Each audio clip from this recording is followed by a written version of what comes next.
ഇതാണ് നമ്മുടെ അവക്കാഡോയുടെ root stock. അപ്പോൾ മെച്യൂർഡ് ആയിട്ടുള്ള സീഡ്സാണ് നമ്മൾ റൂട്ട് സ്റ്റോക്കിന് വേണ്ടി ചെയ്യുന്നത്. ഇപ്പോൾ മെച്യൂരിറ്റി ഉള്ള വിത്ത് ഗുണം 10 ഗുണം എന്നാണല്ലോ. അപ്പോൾ മെച്യൂരിറ്റി ഉള്ളതുകൊണ്ട് തന്നെ തൈയിൻ്റെ വളർച്ച, ക്വാളിറ്റി, ഡിസീസ് റെസിസ്റ്റൻസ് ഇതൊക്കെ കമ്പാരിറ്റീവ്ലി നന്നായിരിക്കും. പൊതുവേ മാർക്കറ്റിൽ നിന്ന് വാങ്ങുന്ന ഒരു റൂട്ട് സ്റ്റോക്കിൻ്റെ പ്രശ്നം എന്താ വെച്ചാൽ, റൂട്ട് സ്റ്റോക്ക് ആക്ച്വലി മാർക്കറ്റിൽ നിന്ന് വാങ്ങുന്നതാണ് കൺവീനിയൻറ്റും ചീപ്പും.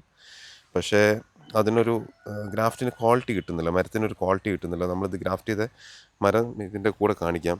അപ്പോൾ അവക്കാഡോയുടെ ഒരു പ്രൈമറി കാര്യം എന്താ, അവക്കാഡോയുടെ എന്നല്ല ഏതൊരു ഫ്രൂട്ട് പ്ലാന്റിൻ്റെയും പ്രൈമറി കാര്യം എന്ന് പറഞ്ഞാൽ റൂട്ട് സ്റ്റോക്കിന് ക്വാളിറ്റി വേണം. മെച്യൂരിറ്റി വരുമ്പോഴാണ് റൂട്ട് സ്റ്റോക്കിനും റൂട്ടിനും അതിന് ഹെൽത്തി ആയിട്ട് വരുള്ളൂ. അപ്പോഴാണ് അതിന് പ്രോപ്പറായിട്ടുള്ള ന്യൂട്രീഷൻ വലിച്ചെടുക്കാനും പ്രോപ്പറായിട്ടുള്ള ഒരു ഗ്രോത്തിലേക്കും അത് വരുള്ളൂ എന്നുള്ളതാണ്.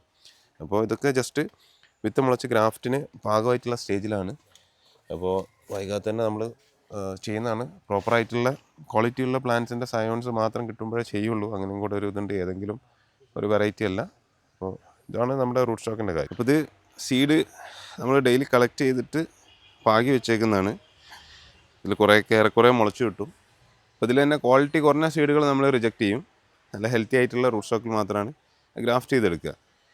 ഇതാണ് നമ്മുടെ സീഡിൻ്റെ ജെർമിനേഷൻ യൂണിറ്റ്. അതായത് നമ്മൾ അവക്കാഡോ സെറ്റ് ചെയ്യാൻ വേണ്ടിയിട്ടുള്ള ഫസ്റ്റ് സ്റ്റേജാണ് ഇപ്പോൾ ഈ കാണുന്നത്. ഫസ്റ്റ് സ്റ്റേജാണ്, അതാണ് ഇത്. സ്റ്റേജ് 1 ആണ്. നെക്സ്റ്റ് ജെർമിനേഷൻ വരും. അത് വൺസ് ഹെൽത്തി ആയി കഴിഞ്ഞാൽ നമ്മൾ ക്വാളിറ്റിയുള്ള നമ്മുടെ ചൂട് കാലാവസ്ഥ താഴെയുള്ള ലോവർ ആൾട്ടിറ്റ്യൂഡിൽ സമുദ്രനിരപ്പിനോട് ചേർന്ന പ്രദേശങ്ങളിൽ കായ്ക്കുന്ന ഇനങ്ങളുടെ കമ്പുകൾ, അതിൻ്റെ വീഡിയോസ് നമ്മൾ ഇതിൻ്റെ കൂടെ ആഡ് ചെയ്യാം. അത് എടുത്തിട്ടാണ് നമ്മളിപ്പോൾ ചെയ്യുന്നത്. അപ്പോൾ 2 വെറൈറ്റീസ് ഉണ്ട്. M75 എന്ന് പറഞ്ഞ വെറൈറ്റി ഇപ്പോൾ ചെയ്യുന്നുണ്ട്.